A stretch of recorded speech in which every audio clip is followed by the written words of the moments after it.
Welcome to this episode of Let's Talk 716 Sports. Today's special guest is Joe Miller from the Overreaction podcast.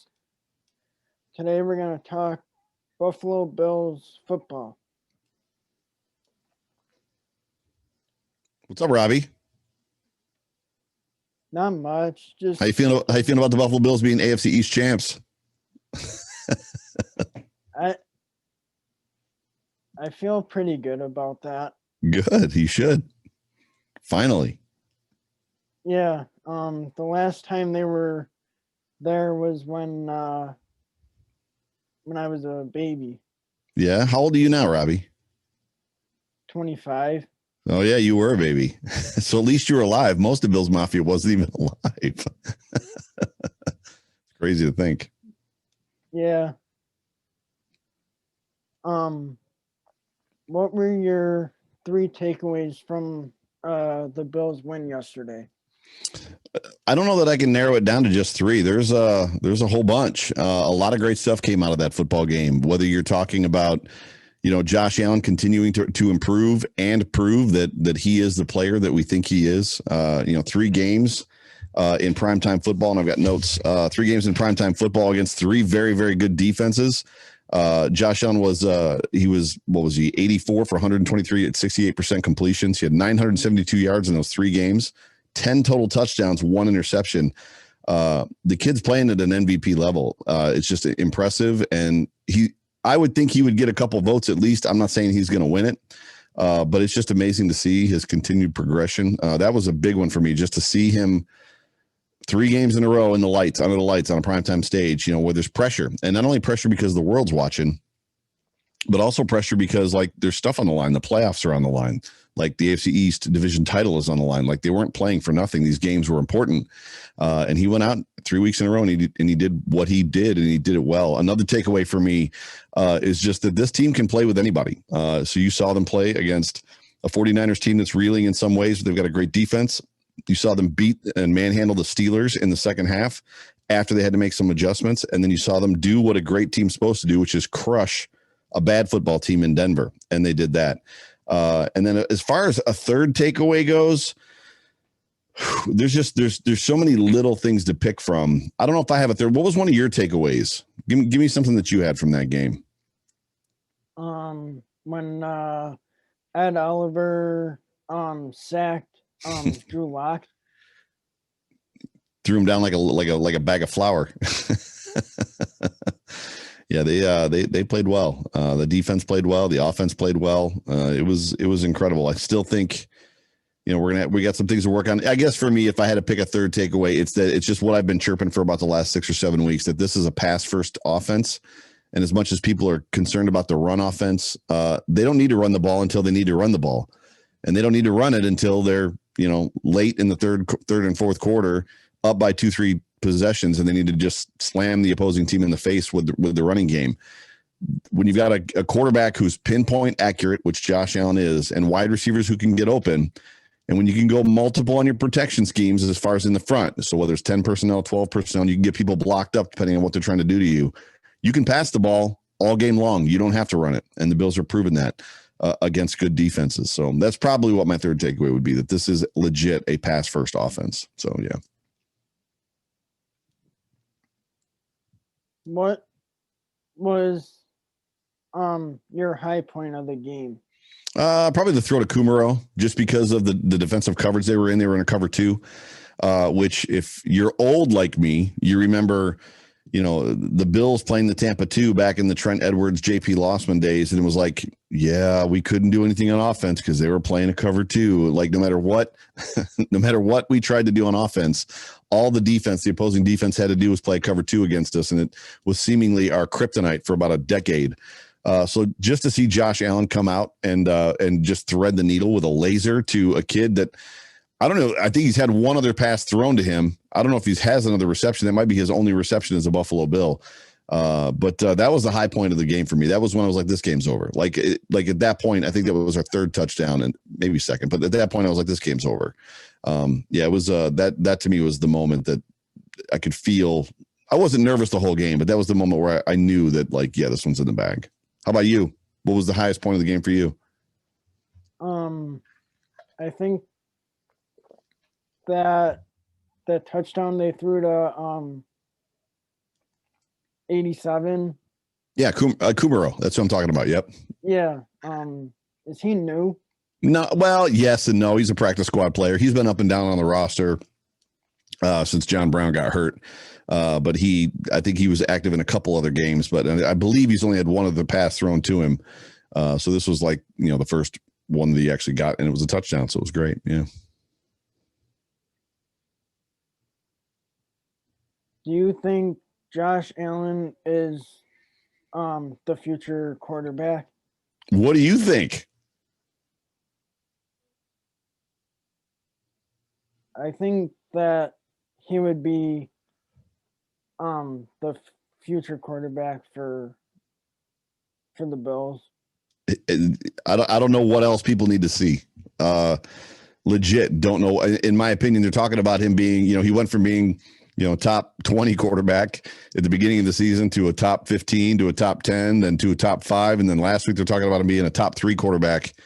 If he's not right there 1-2, I don't know necessarily who's ahead of him that's playing better. I mean, I'm watching Pat Mahomes playing this game against the Saints, and he doesn't look as good as Josh Allen looked over the last couple of weeks. And Mahomes didn't look good last week either. So it would be interesting to know who people would put ahead of him. But yes, as far as for the Buffalo Bills, Josh Allen is the quarterback of the future. And will be for a very, very, very long time. I see this kid probably being in Buffalo for the next 15 years, 10 to 15 years, which is awesome. So it's something that I'm hopeful for. It's something that I'm excited for guys like you and my daughter McKenna to experience, because I got to experience it with Jim Kelly, being here for a very long time and playing quality football for a very long time. It means a lot to a fan base and to a franchise, and to find the right kid. And this guy is the right kid. So I think so. Yes.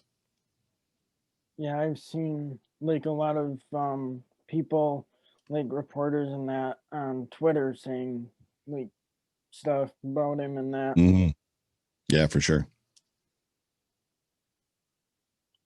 Are Zach Moss or Devin Singletary the running backs for the future? I don't know. I think they're both great dudes. So I love aspects of each of their game. So I love the hitchiness and the start stop capability that's otherworld that Devin Singletary has, and his pass catching ability. I love his vision. I love his cutback ability. I love his ability to find the hole. Zach Moss, I love the fact that he plays bigger than he is. He's not a very big guy, but he too has a pretty decent ability to find the hole, and he's somewhat twitchy. The problem that I see with both of these guys is neither of them, in my opinion, are a bell cow. Neither of them are lead backs. To me, they're both complementary backs. So I think that's going to be a problem potentially for the Bills, unless they're going to go, which is what I said, the plan is for the future, to go without a real strong, solid, established running game. If they do that, then these might be exactly the two guys you want. If they're going to try to level out and balance the offense at some point, they're going to need to go find somebody that can pound the rock and run up the middle and run off tackle and stuff like that, and actually get yardage all game long versus just when the defense has been worn out. But for me, both of these guys strike me as, at this point, at least from what I've seen, as complementary backs, versus a bell cow. But we've seen it. So we've seen a guy like Austin Eckler, who was a complimentary back, for Melvin Gordon for a long time, come in, after they moved on from Melvin got hurt, I guess.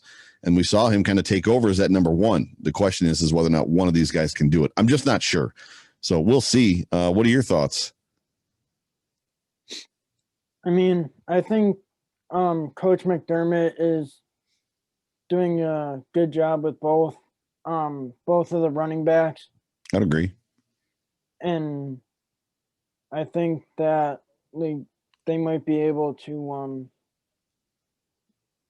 make it far in the playoffs. And Yeah, I agree, but I don't think that's necessarily because of the running backs. I don't think if the Bills make it to the Super Bowl and win, it's not because Zach Moss or Devin Singletary won the football game for them. I mean, Devin had a great 51-yard run in that football game against the Broncos, but that's not exactly what Devin really kind of does on a frequent basis. He had the big run, the 53-yard screen pass last year against the Redskins.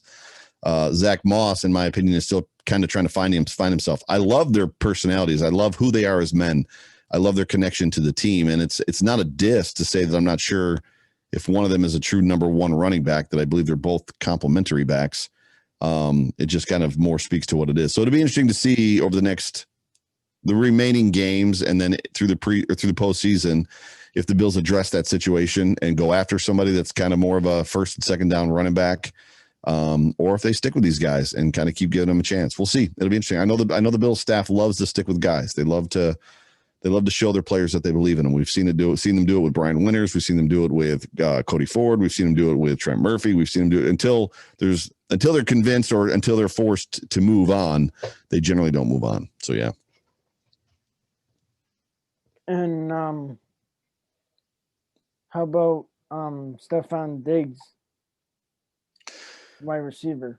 I don't think we could have gotten any. I mean, you're talking about a situation. The buzz around the social media and sports media is, who won that trade, and the reality is they both did, and it's okay to say both teams won the trade. Stefan Diggs, and it's not necessarily common knowledge, but Stefan Diggs in a recent interview that he did said the reason he was upset in Minnesota was because he renewed his contract and he signed a big deal, which was great.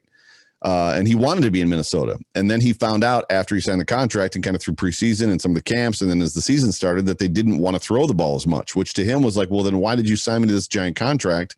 I'm looking to be the guy. He didn't want to be in a run-first offense with himself and Adam Thielen, who is a number one wide receiver on the opposite side. It really is going to cut down. Now, it's funny because you can think, well, he got paid his money. Why would he care? Well, these guys care. They want to play. They want to be a part of why the team wins. They don't want to just be on the team. They want to be, working with the team. So that just kind of started him being a little bit disgruntled. He apparently, made some comments and spoke up a little bit, and it was met with probably not the greatest of reactions to the staff, and it just started a downward trend. But the good news is this kid, has come into Buffalo, and he is everything we have not had since Andre Reed on this football. Maybe Eric Moulds, Andre. I don't know that Eric Moulds had the production that, well, he didn't. I mean, Diggs is going to break all of his records as a Buffalo Bill. So even Eric Moulds didn't have the production and the reliability that Stefan Diggs has. I mean, this kid is he's probably going to end up around 130 catches on the season, which is insane. He's has the potential to break 1,500 yards receiving, which is insane. But he definitely is dominant. He's open. He catches the football. He makes it easier for everybody else on the football team to be open. He makes it easy on Josh Allen. The relationship they have, it's a sight to see, and I'm excited to be here. And I wish he was younger. I wish he wasn't in his 5th or 6th season. I wish he was a first or second year player and we could see more of him. But hopefully we'll get to keep him for about 4 or 5 years, and then I'm sure that time will catch up with him. But yeah. So, what is your podcast about? So my show, and this is my second. I've had the honor of being on your show twice, and I appreciate it. This is the second time I've been on your show. But my show is the Overreaction Sports Podcast, and basically, I'm just a fan. So I'm just like you and everybody else that's watching Bills Mafia. My show is not necessarily an X's and O's show. It's not to be it's not meant to be an analytics show. It's not meant to be an analyst show. It's meant to be how we felt. So, bringing back to, Bills Mafia, the emotion we felt on the couch when we were watching the football game, and how we feel as fans. And then, I allow, right or wrong, and then, which allows time for all the analysts and the, all the guys that do the X's and O's stuff to kind of correct us and let us know what was right and what was wrong and what we thought and how we felt and if we were right and feeling what we felt or not. And I'm not really worried about that stuff. I'm more worried about just how Bills Mafia is feeling at any given time after a football game or before. But yeah, I talk exclusively Buffalo Bills, and it's about 45 minutes long. Comes out. I've got a preview show that comes out day of the game, and then I've got a post game show that comes out on Monday mornings, and it's a lot of fun, and I get a lot of interaction, and it seems like people like it, and yeah, it's really cool. So I appreciate all the listeners. So everybody that listens, thank you. I appreciate it. Yeah, and my show comes out like my pregame shows come out on like Sunday afternoons, like before the game, Mm-hmm. or sometimes if it's like a Monday game, it'll come out like Sunday. Right. For sure. And I have my own co-host that does it with me. Yeah, Jason, right? Isn't that his name? Yeah, Jason. Yeah, Jason's a good dude. Yeah. And sometimes I have like different people in my friend and editor Ron, he also has his own podcast. Yep. And then he does another show with Jason. Right. Good stuff. And I wanted to shout out to Jay Spence too. Oh, my guy. Yeah. Yeah. He's a good dude. He is a good dude. He's my bestie. So yeah, you're gonna be with him tonight, right? You're jumping off of here and jumping on with him. Yeah. I see how it is. And and yeah, he invited me on his show a while ago. Yep. And then probably soon I'll have him back on here. And Stuff. this week, Tuesday or something, I'm gonna have Greg Thompson from Cover. Nice. Greg is the man. Greg's a good dude. Yeah, Greg's an awesome guy. Yeah. He seems pretty cool. He is cool. He knows his stuff. He knows football real well. Smart guy. I've had him on my show before. Good dude.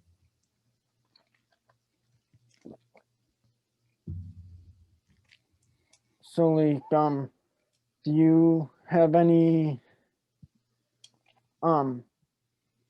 questions or before? No, I asked you the one that before we got on the air, I asked you how many jerseys you had. That was the only real question that I had. What's your bowling average? People probably don't know that you like to bowl, and not only do you like to bowl, but you're good at it. Like, what do you tell your fans, tell your listeners and viewers about your bowling addiction?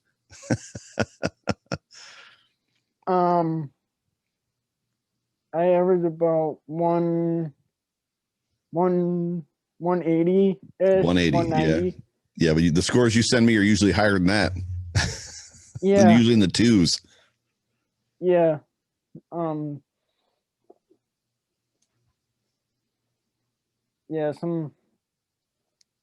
Sometimes I'm up in the 200s and yeah. I just throw the ball down the aisle as hard as I possibly can. And the louder the crash is when the ball hits the pins, the happier I am. That's all I care about. I want people next to me going like, man, that guy's really strong. I don't care about my score. If I end up with an 80, but I hit the pins real hard, that's all I care about. And hopefully we see a win next week. Yeah, that we'll see. At this point, it almost doesn't matter. It's clear sailing. My guess is they're going to experiment on some things and test some things and probably try to stay in a rhythm. The only thing I'm nervous about is the amount of time that they're going to have between, winning the division and then actually going to the playoffs. But they still have something to play for. The number 2 seed is still within reach. And if they want the number 2 seed, they want home field advantage up into the AFC Championship game. So we'll see. I'm excited. We'll see. So, do you think that like we'll be able to have like some sort of fans in the stadium, or I doubt do you it. think they'll just I doubt it, bro. So I don't think that stranglehold is being let go anytime soon. So, and that's all I'll say about that. 3,000 people can go to Wegmans on a Sunday.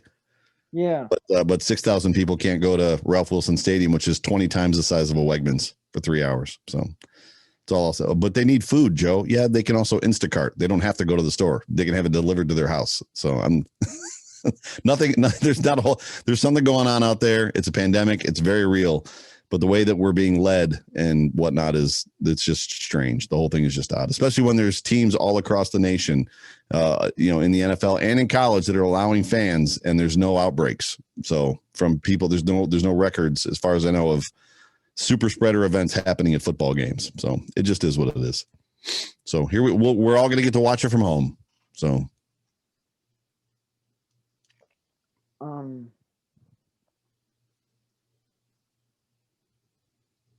Thank you for watching this episode of Let's Talk Someone Sick Sports. Today's special guest was Joe Miller from the Overreaction Podcast. Thanks for having me.